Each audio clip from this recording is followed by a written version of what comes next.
Bien, ya hablamos del creacionismo, ya hablamos del evolucionismo, ahora toca hablar desde el punto de la antropología filosófica del espiritualismo, donde lo que distingue al hombre, es decir, la esencia del mismo, es el espíritu. El espíritu es el alma, la mente, la cual es independiente por su inmortalidad. En Arthur Rimbaud, en alguno de sus poemas, llegué a leer que el espíritu para él era la sangre, pero por ejemplo también en William Blake menciona que el espíritu, o el alma más bien, es aquello que está discernido entre los sentidos. Una explicación para la inmortalidad del alma podemos abordarlo desde las ideas de Platón.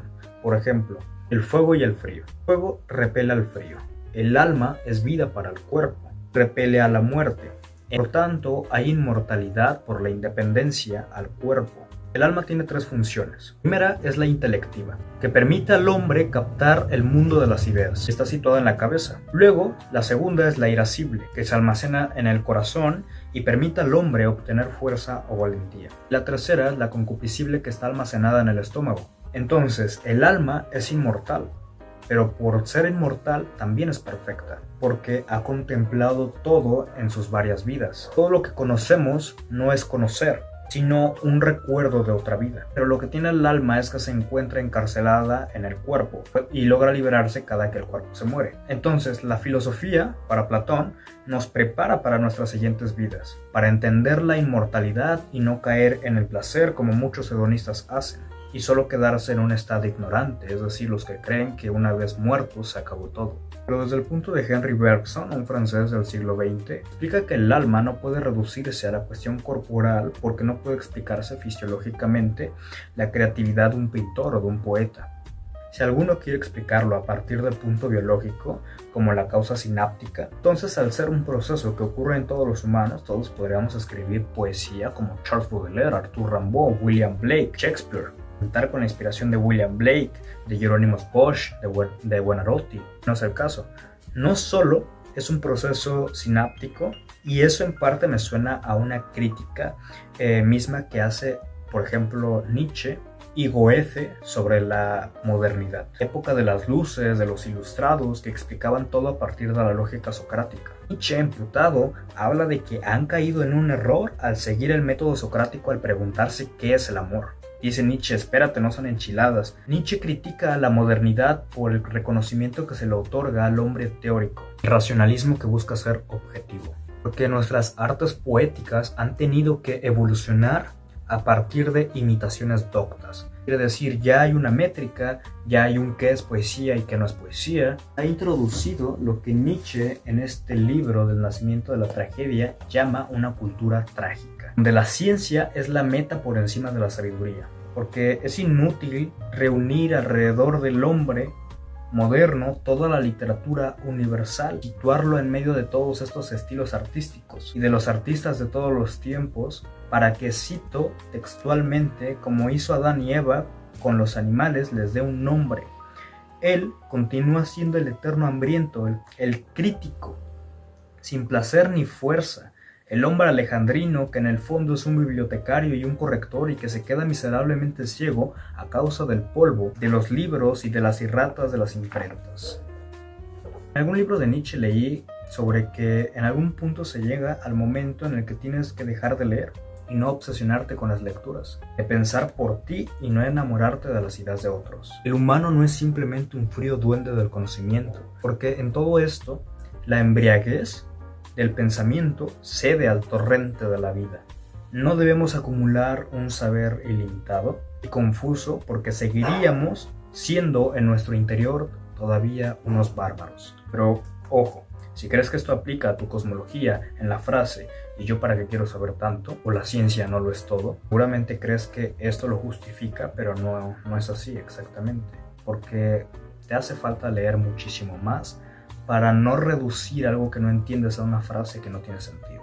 Una vez que dejes de leer y de aprender de otros, para comenzar a dejar que las ideas fluyan a partir de la excitación de los músculos, que sea porque puedes darte el lujo, porque de verdad ya te has leído una cantidad bastante considerable de autores. Y es extraño porque a veces uno se puede llegar a sentir muy listo por solamente leer 10 libros, 20 libros, 50 libros, cuando la verdad todavía les falta mucho. me falta a mí también demasiado. Pero cuando tienes esa cantidad en la cabeza, pues te sientes un erudito. Pero cuando pasas la barrera de los 500 libros y te rompes en esas lecturas, con eso me refiero a que sigues la verdad sin importar que ésta vaya en contra de tus propias ideas. Ya estás en otro lado. Vamos a intentar hasta donde se pueda conseguir el cultivar nuestra inteligencia.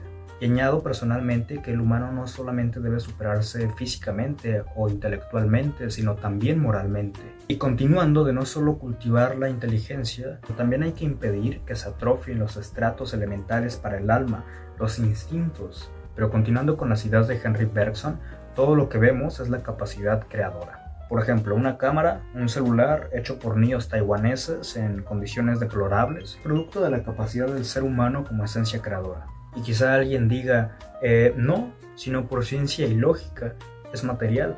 Yo diría que sí, no hay fallas. Pero antes de eso hubo alguien quien imaginó, creó idealmente para luego materializarlo. Lo que es vida es espontáneo, es desordenado, caos, irracional. Luego entonces viene la lógica para darle sentido. Por ejemplo, el árbol no tiene una lógica en su ramificación. Las ramas van en dirección al azar. Eso es una expresión creadora.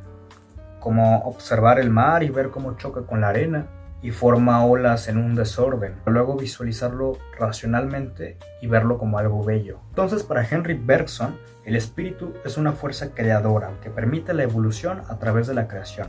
Como para Engels, que explica la evolución del ser humano a través del trabajo. Las necesidades de supervivencia fueron cambiando, entonces nuestros métodos de supervivencia también fueron cambiando. Comenzamos a hacer armas, casas, descubrimos la agricultura, hicimos el ganado, hicimos las leyes, creamos la cultura. Por ejemplo, el humano no es proporcionalmente fuerte a cualquier animal de su tamaño en la selva.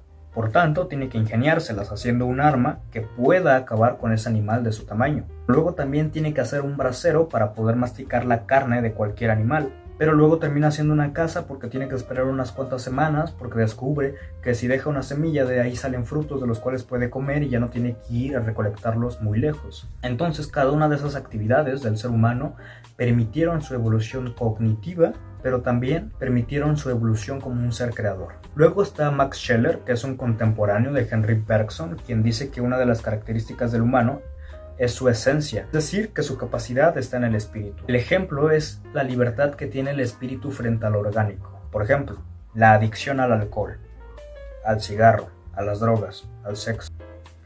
Bueno, la última es válida. Cada una de las adicciones dañinas nos vuelve dependiente de ellas para poder vivir. Pero para Max Scheler no es así exactamente. Solamente hay que decir no y ya. Ya no al cigarro y ten libertad. Porque tu esencia está almacenada en aquello que es libre frente a lo orgánico. Es decir, el espíritu. Es como cuando llega alguien que te ve triste y te dice, oye, ya no estás triste. Ay, ¿cómo no se me había ocurrido? Ya no lo estoy. Gracias. Pues la realidad es que no. Más bien debes luchar contra esa tristeza porque tu conciencia moral es superior a eso. La premisa, entonces, es que el humano es persona y persona es un ser espiritual, el cual posee libertad de su espíritu frente a lo orgánico. Lo orgánico es todo aquello material o que no se puede someter.